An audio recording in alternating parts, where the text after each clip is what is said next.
Rumania Consultant. Vous avez peut-être vu passer il y a quelques années les publicités de cette société qui promettait aux emprunteurs de renégocier les taux de leur crédit immobilier et donc de faire de substantielles économies. Le souci, François Geffrier, c'est que la faille juridique repérée par Rumania n'en était pas une et que des milliers de Français ont perdu gros. Oui, et tous ceux qui remboursent patiemment leur mensualité de crédit immobilier vont tendre l'oreille. Imaginez, quelqu'un vient vous dire qu'il peut vous récupérer des milliers ou des dizaines de milliers d'euros en recalculant très finement le taux d'intérêt de votre prêt.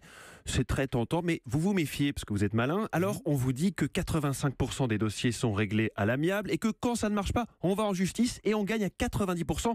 Et si jamais vous perdez, vous êtes assuré.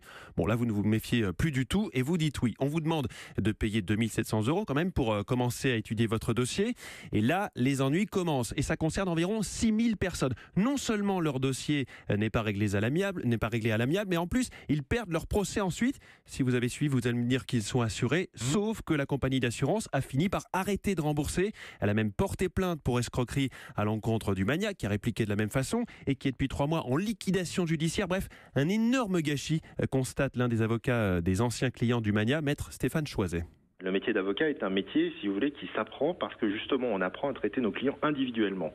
Donc vendre comme automatique le fait qu'on allait gagner la différence entre le taux légal et le taux conventionnel est déjà la première erreur. On n'est jamais sûr de gagner un procès. On est parti pour quelques années de procédure parce qu'un problème de droit met du temps à être tranché. Et on estime que plusieurs dizaines de millions d'euros ont été perdus dans cette affaire, 6 à 8 000 € par client en moyenne, car en plus des frais engagés, ils ont souvent dû rembourser à leur banque les frais d'avocat.